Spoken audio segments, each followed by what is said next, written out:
What's going on, everyone? My name is Aaron and this is Dad.0. Today I wanted to do a video about why the 11-inch iPad Pro 3rd generation, the one from 2018, is still my favorite iPad today.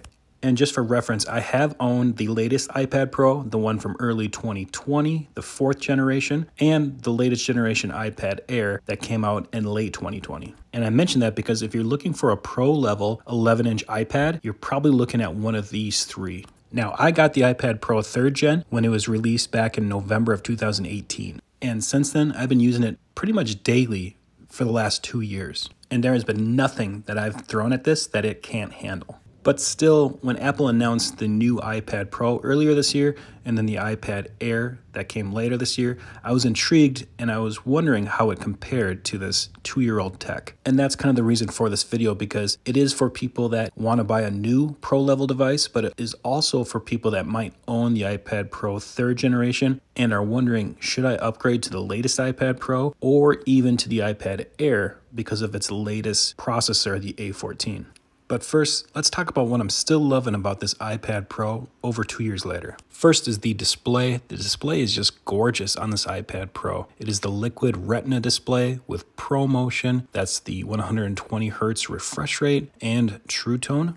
And it's the same display that's on the current iPad Pro of 2020, which means that this display is still the best display that you can get on an iPad currently. Second is the performance. This thing still flies through any task that I put it through. Multitasking, gaming, even 4K video editing. This thing has no problem handling it all over 2 years later. And this is something that really worried me because after 2 years, devices start to show their age a little bit. They start to slow down. They get a little bit sluggish, but not this iPad Pro from 2018. The A12X chip still flies through all the tasks that I put it through. Another is the durability. Now, I know that a lot of people out there say that these iPad Pros bend easily. However, I haven't noticed that in my usage. Again, I've used this almost every day for the last 2 years. It's still in great condition. That's also with a 2-year-old that loves to play with daddy's iPad. And let's just say she's not quite as gentle with it as I am.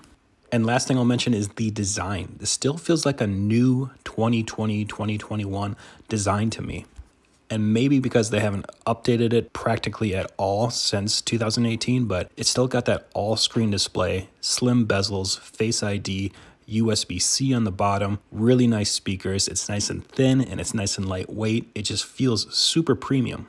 So now that I've covered those things that I'm still loving about this, let's talk about the competition that's out there.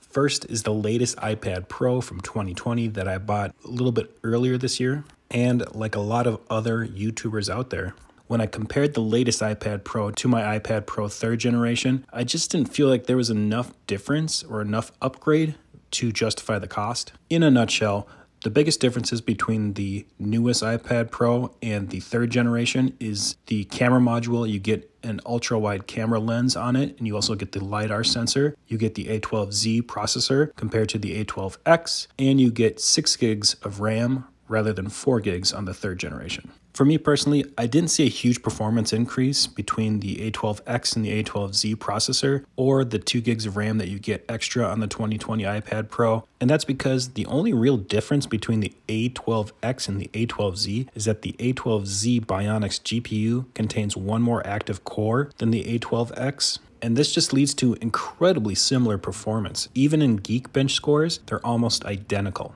Now, theoretically, with that extra active core in its GPU, the A12Z should be a little bit better at graphically intense tasks. But again, in my testing and in my day-to-day usage, I didn't notice any performance increase. When it comes to the camera module, I am just fine with the 12 megapixel camera on the back of my iPad Pro 3rd generation. It's actually a very good camera, and I just don't take enough pictures to where I would need an ultra-wide lens on the back of my iPad Pro.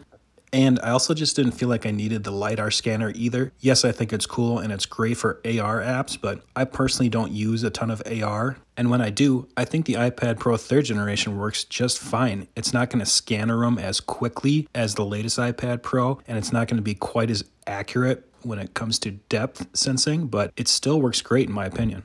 So unless you use really intensive AR apps for maybe engineering or something along that lines, I just don't see a huge need to upgrade Now, the other option out there is the new iPad Air of 2020 with its improved design. Actually, the design is incredibly similar to this 2018 iPad Pro. Even though that this doesn't have the word Pro in its name, it's essentially a Pro device, and that's because it has the newest processor, the A14 Bionic in it.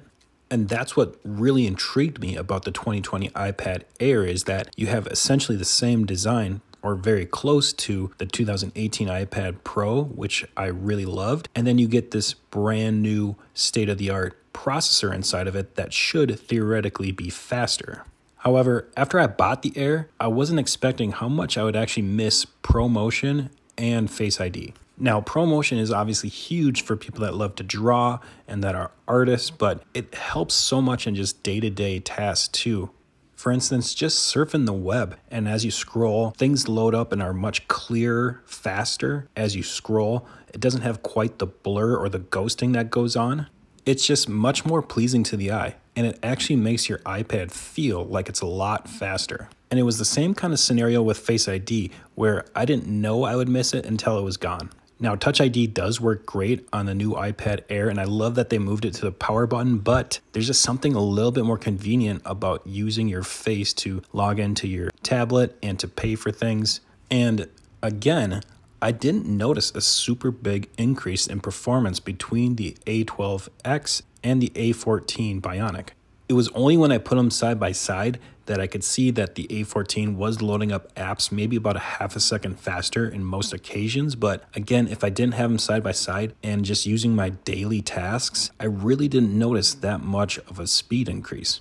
And this may sound nitpicky, but I'm going to mention it anyway. After using my iPad Pro 11-inch for the last 2 years, I did notice the slightly bigger bezels on the new iPad Air, which makes it 10.9-inch screen, not 11. So in my opinion, the trade-off for losing Face ID, ProMotion display, and a slightly bigger display wasn't justified with the slight performance increase that I noticed in the A14 Bionic over the A12X.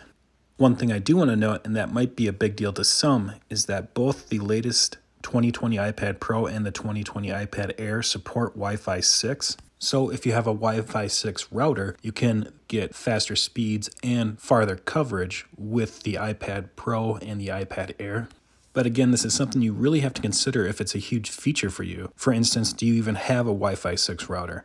And if you do, is that slight bump in Wi-Fi speed and coverage really a big issue for you? Because with my iPad Pro 3rd generation, I can still get 350, sometimes over 400 download speeds and upload speeds over Wi-Fi with my fiber internet. So again, what this all boils down to is that I just don't see a huge reason to upgrade if you have the iPad Pro 3rd generation right now. This thing is still a beast when it comes to processing performance, multitasking, gaming, and the display is still as good as any display on any iPad out there right now.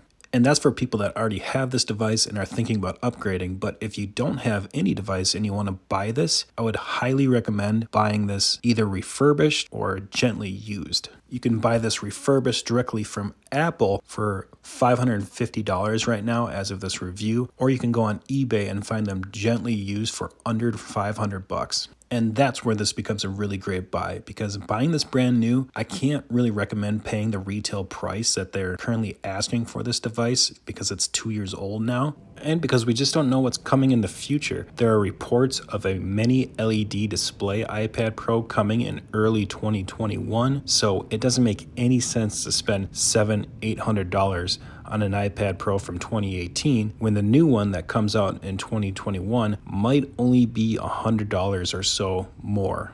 And if it does have mini LED, it would have a very, very nice display, comparable to an OLED display, and it might be enough to get me to upgrade from my 2018 iPad Pro. But again, that's just rumored and reported at this point, so until that thing is on the market and in my hands, I still think the 2018 iPad Pro is my favorite iPad of all time.